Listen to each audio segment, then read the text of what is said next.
you know, whether it's a savings, high yield savings account, life insurance, annuities, anything. You just want to start somewhere.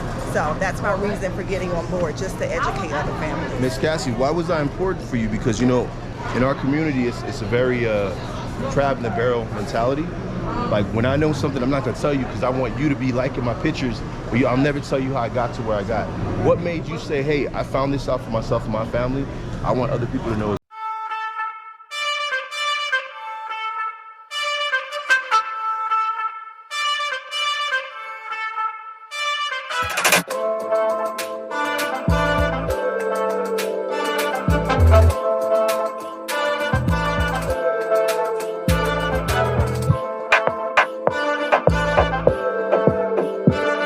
Rocking with phillydom. It's a little bit different, but he gonna show you the game. He gonna show you how the game go.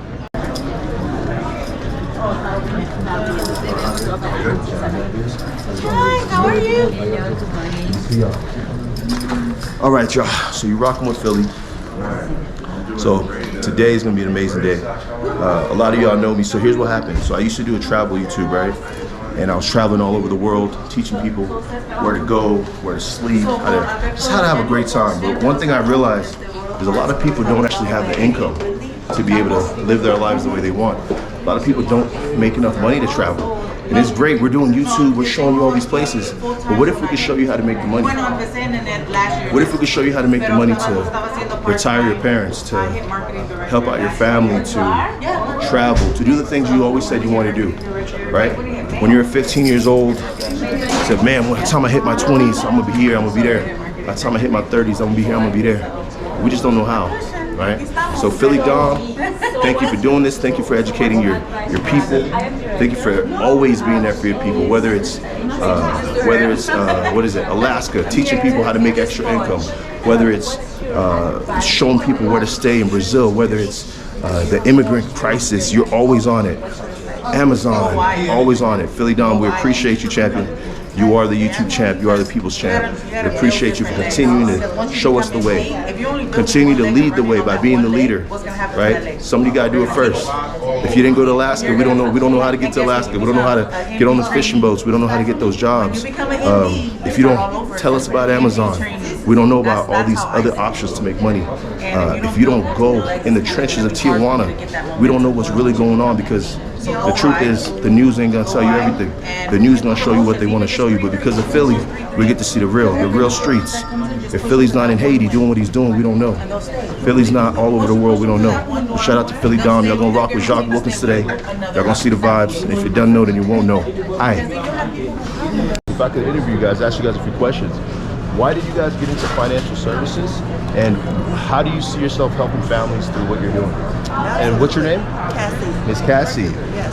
How did you get into financial services? I'm actually a life coach. Outside of life coaching, I'm also a financial consultant. So just educating families, teaching you about money, budgeting, investing.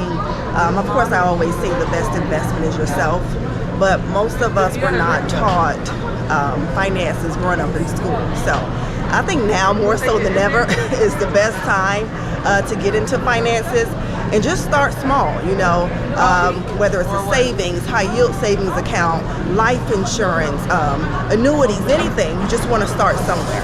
So that's my reason for getting on board, just to educate other families. Miss Cassie, why was that important for you? Because, you know, in our community, it's a very crab in the barrel mentality. Like, when I know something, I'm not gonna tell you because I want you to be liking my pictures, but I'll never tell you how I got to where I got. What made you say, hey, I found this out for myself and my family? I want other people to know as well. What made you say that? There's enough for all of us to eat, you know, and that's just what it simply is, you know.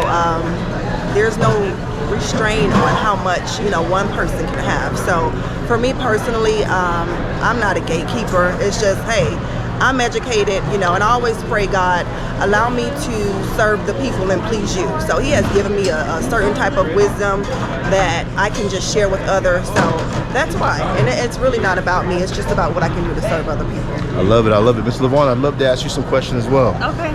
What made you, and thank you so much, Miss Cassie, what made you decide that, hey, I want to share this knowledge? Why did you gatekeep? What made you decide? Because I know a lot of people in our community, guys, it's hard.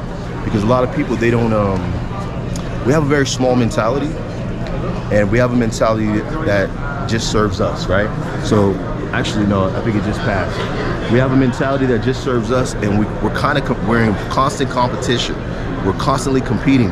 Why was it important for you to share what you know? So it was important to me, especially as an Air Force veteran, to share thank you for your support, to share the knowledge with our community, because I found that it was taboo talking about financial services in our household, whether it's life insurance, retirement planning, credit, savings for 3 to 6 months. So I wanted to get there and educate our culture on financial literacy, because like you said earlier, it was crab in a barrel mentality, or everybody think it's a scam. So if they see me doing it, then they could do it too.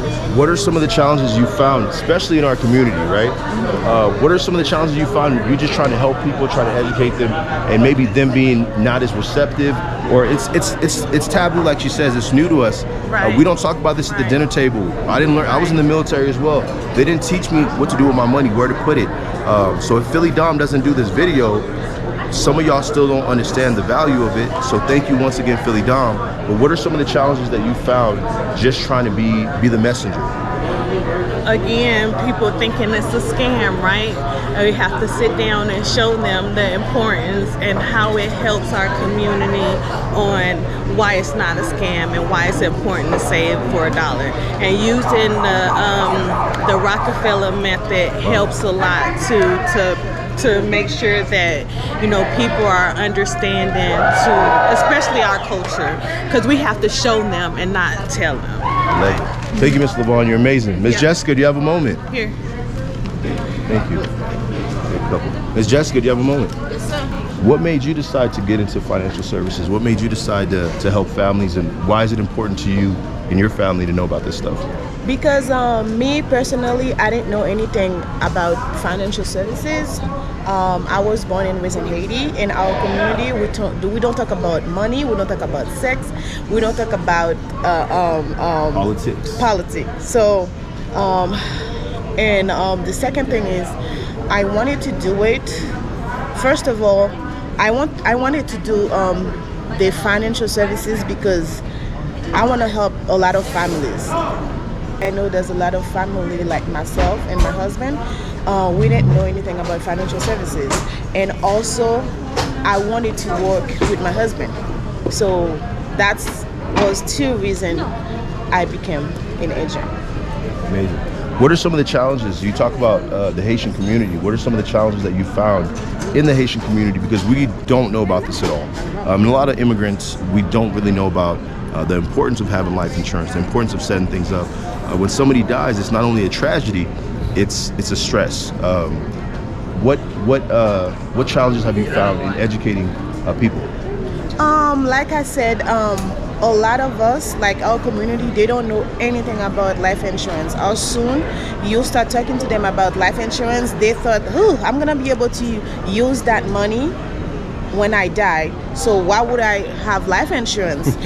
I'll be dead. And I'll be dead by the time I'm gonna be able to take that money.